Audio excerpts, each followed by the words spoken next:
ধন্যবাদ বৈকুণ্ঠদা।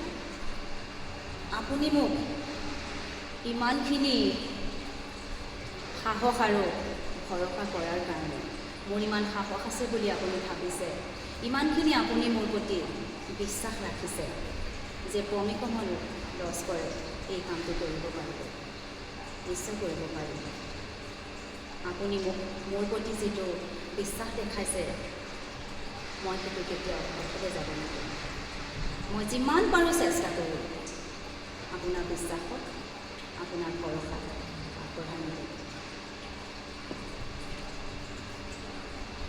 নদী আৰু নাৰী জাগ্ৰত শক্তি অসম, তাৰ ফাউণ্ডাৰ, সকলোৰে চিনাকি, অতিকৈ মৰমৰ, কলন্দৰ বুলি ক'লেও ভুল নহয়, বৈকুণ্ঠ প্ৰিন্স।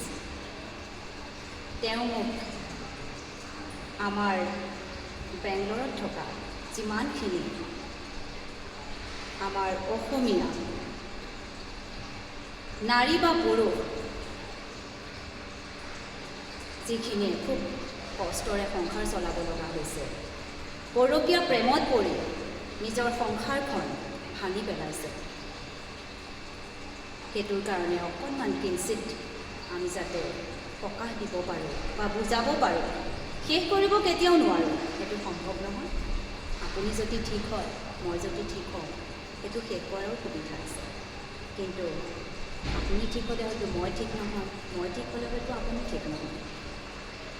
যেনেকৈ আমাৰ 5টা আঙুলি সমান নহয়, সকলোৰে মানসিকতা সমান নহয়, কিন্তু আমি বুজাব পাৰোঁ। হয়তো আজিৰ যুগত বুজোৱা শক্তিটো একদমেই কমি গৈছে, ধৈৰ্য শক্তিটো একদমেই কমি গৈছে। মোক বৈকুণ্ঠদাই আমাৰ ইয়াত থকা যিখিনি অসমীয়া বা আমাৰ আপাৰ ছাইডৰ যিখিনি মানুহ আছে, চ' তেওঁ বিশ্বাস ৰাখিছে মোৰ প্ৰতি, আৰু তেওঁ মোক সভানেত্ৰী পষ্টটো বেংগলোৰৰ কাৰণে নিয়োজিত কৰিছে। মই সেই সভানেত্ৰী পষ্টৰ আচলতে যোগ্যতাটো মোৰ নাই, মই সিমানখিনি মোৰ সাহস আছে বুলি মই ভবা নাই, কিন্তু মই চেষ্টা কৰিম, মই চেষ্টা কৰিছোঁ আৰু কৰি যাম। অলৰেডি আজি মই এটা 6জনীয়া টীম ফোনতেই বনাইছোঁ। আমি অতি সোনকালে লগ হ'ম, মিটিং এখন আমি ৰখাম। মই সভানেত্ৰী পষ্টত থাকি তেওঁলোকে কোনটো কাম কৰিব পাৰে সেইটো হিচাপে আমি সকলোকে দায়িত্ব দিম। আমাৰ লগত বেংগলোৰৰ পুলিচ প্ৰশাসন থাকিব, আৰু লগতে আমাৰ লগত উকিলো থাকিব। অলৰেডি আমাৰ কথা বতৰা হৈছে। মই আজি ইয়াৰ এজন ভাল পলিটিচিয়ানৰ ওচৰলৈ গৈছিলোঁ, কাৰণ এইবোৰ ক্ষেত্ৰত পাৱাৰ লাগিব, নহ'লে আপুনি মই কেতিয়াও কৰিব নোৱাৰিম। মোৰ ওচৰত এজন ভাল পলিটিচিয়ানে সাহস দিছে আমাক যে এই কামটো ইমান সহজ নহয়, কিন্তু চেষ্টা কৰিলে আমি নিশ্চয় কিবা এটা ফল পাম, তেওঁ আমাক প্ৰতিশ্ৰুতি দিছে। পুলিচ প্ৰশাসনে এইটো ক্ষেত্ৰত একো নকৰে, চিধাই কৈছে, স্পষ্ট ভাষাত কৈছে তেওঁলোকে যে এইটো আমি একো কৰিব নোৱাৰোঁ। কিন্তু যদি তোমালোকে নিজে এটা গোট হৈ, এটা সংস্থা হৈ তোমালোকে আগবাঢ়ি যোৱা, তেতিয়া হয়তো কিঞ্চিত হ'লেও এইটো ঠিক হ'ব। আৰু এটা কথা আপোনালোকক সঁচাকৈ কৈছোঁ, মই তেওঁলোকে যেতিয়া এই কথাষাৰ কৈছে, মই তেওঁলোকৰ সন্মুখতে কৈছোঁ, যদি আপোনালোকে আমাক সহায় কৰিব নোৱাৰে, পুলিচ প্ৰশাসন হৈ যদি আপোনালোকে এনেকৈ ঢিলা কৰি দিয়ে, তেতিয়াহ'লে ঠিকে আছে, আমি যিটো আমাৰ সংস্থা হ'ব বা আমাৰ গোট হ'ব, চ' আমি নিজেই কেছবিলাক হাতত ল'ম, হয় নহয়? যদি মাৰ্ডাৰ হৈ যায় বা পিটাপিটি হৈ যায়, তেতিয়া আপোনালোকে কেছটো হাতত ল'বনে নল'ব? তেতিয়া তাৰে এজন পুলিচ প্ৰশাসন বিষয়া মোৰ মুখলৈ চাই আছে আৰু লগে লগে কৈছে, তোমাৰ দেউতাই কি কৰে? মোক সুধিছে। মই কৈছোঁ, মোৰ দেউতাই দিন হাজিৰা কৰে, সেইটোৰ লগত কি কথা আছে?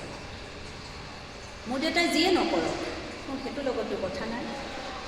মই এখন ভাল সংস্কাৰ থকা ঘৰৰ পৰা ওলাই আহিছোঁ, গতিকে মই ভাল সংস্কাৰটো খুব ভাল পাওঁ। মই লোকক সংস্কাৰ দিবলৈ যোৱা নাই, কিন্তু লোকৰ ঘৰ এখন বচাবৰ কাৰণে চেষ্টা কৰিছোঁ। এনেকুৱা হাজাৰ হাজাৰ মহিলা মনে মনে, অকল যে মহিলা সেইটোৱে নহয়, কিন্তু পুৰুষো চুপচাপ খাই আছে। পুৰুষবিলাক বহুত পুৰুষো নিৰ্যাতিত হৈছে, অকল মহিলাই হোৱা নাই। মহিলা যদি 50%, পুৰুষো 50%। আপোনালোকে অবৈধ প্ৰেম কৰাৰ আগতে ভাবক যে আপোনালোকে লোকৰ ঘৰ এখন ধ্বংস কৰিছে নেকি? কাৰোবাৰ ল'ৰা বা মা বা দেউতাক কষ্ট দিছে নেকি? সেই সন্তানটোৰ প্ৰতি ভাবক, সেই আপোনাৰ স্বামীজনৰ কথা ভাবক, সেই আপোনাৰ সহধৰ্মিনীগৰাকীৰ কথা ভাবক। আপুনি যি তেওঁক বিয়া পাতি আনিছে বা আপুনি মনে মনে বিয়া পাতিছে বা বহুত যেনেকৈ নহওক আপোনাৰ তেওঁ সহধৰ্মিনী বা তেওঁ আপোনাৰ স্বামী, আপোনালোকে সেইটো বুজি এই কামবোৰ বন্ধ কৰিবলৈ চেষ্টা কৰক।